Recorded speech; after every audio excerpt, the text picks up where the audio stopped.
ফুটবলে jersey number কিন্তু খুবই গুরুত্বপূর্ণ একটা বিষয়। যখন দুটো দল মাঠে খেলতে নামে তখন কিন্তু সবার চোখ থাকে যে 7, 9, 10, 11 এই নাম্বারগুলো পরে আসলে কারা খেলতে নেমেছে। সাধারণত দুই দলের খুব গুরুত্বপূর্ণ ফুটবলাররা তার এই নাম্বারের জার্সিগুলো পরে খেলতে নামে, এবং ফুটবলারদের জন্য জার্সি নাম্বার গুরুত্বপূর্ণ কারণ একটা সময় তার নামের সাথে জার্সি নাম্বারটা ওতপ্রোতভাবে মিলেমিশে একাকার হয়ে যায়। জার্সি নাম্বারটা তার পরিচয় হয়ে ওঠে, যেমন LM10 লিওনেল মেসি 10 নাম্বার সংখ্যাটার সাথে তার যে সম্পর্ক সেটা যেন একেবারে একেবারে গভীর এক সম্পর্ক। একই রকমভাবে CR7 ক্রিস্টিয়ানো রোনালদো 7 নাম্বার সংখ্যার সাথে তার নামটা মিলেমিশে একাকার হয়ে আছে।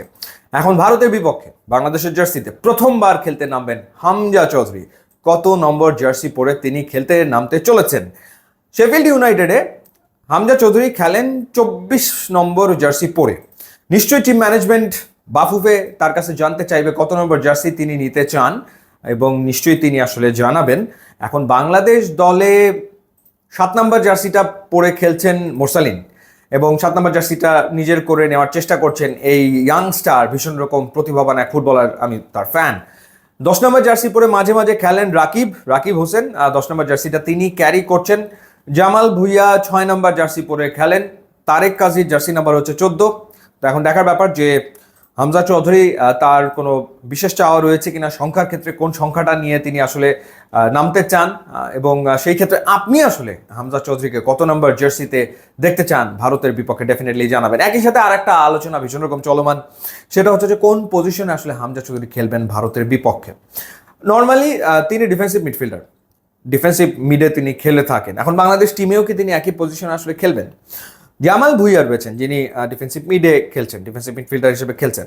তো সেই ক্ষেত্রে হয়তো হামজা চৌধুরীকে আরেকটু ওপরে খেলানো হতে পারে। জামাল ভুইয়ার একটু ওপরে অ্যাটাকিং মিডফিল্ডার হিসেবে হয়তো খেলবেন হামজা চৌধুরী। তাতে করে বাংলাদেশের ফরওয়ার্ড যারা খেলবেন উপরে, হয়তো রাকিব, মোরসালিন, তারা বলের একটা ভালো সাপ্লাই যোগান পাবেন মাঝমাঠ থেকে। সাপ্লাই চেইনটা খুব ভালো থাকবে। অর্থাৎ ডিফেন্স থেকে যদি আসি, তারেক গাজী থেকে জামাল ভুইয়া থেকে হামজা চৌধুরীর কাছ থেকে দুই দিকে দুই ফরওয়ার্ড, তারা যদি বলের সাপ্লাইটা পায় তাহলে বাংলাদেশ বেশ অ্যাটাকিং ফুটবল খেলতে পারবে বলে আমার কাছে মনে হয়। হাভিয়ার কাবরেরা তিনি ফাইনাল ডিসিশন নেবেন। তিনি প্ল্যান সাজিয়ে রেখেছেন, নিশ্চয়ই তার প্ল্যান আছে। ভারত টিমকে নিয়ে তিনি কাটাছেড়া করে ফেলেছেন, তারপর তিনি সিদ্ধান্ত নেবেন।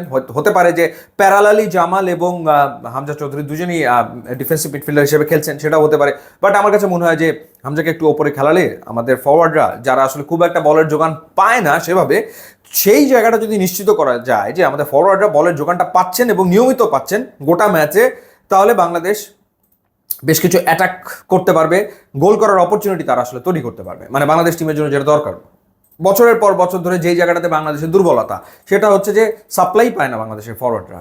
তো সেই জায়গায় হামজার কন্ট্রিবিউশনটা খুবই জরুরি। হামজা যদি ওই কাজটা করতে পারেন, বলের সাপ্লাইটা যদি ফরওয়ার্ডদের দিতে পারেন, তাহলে তো কথা নেই, তাহলে ভালো হয় ডেফিনেটলি।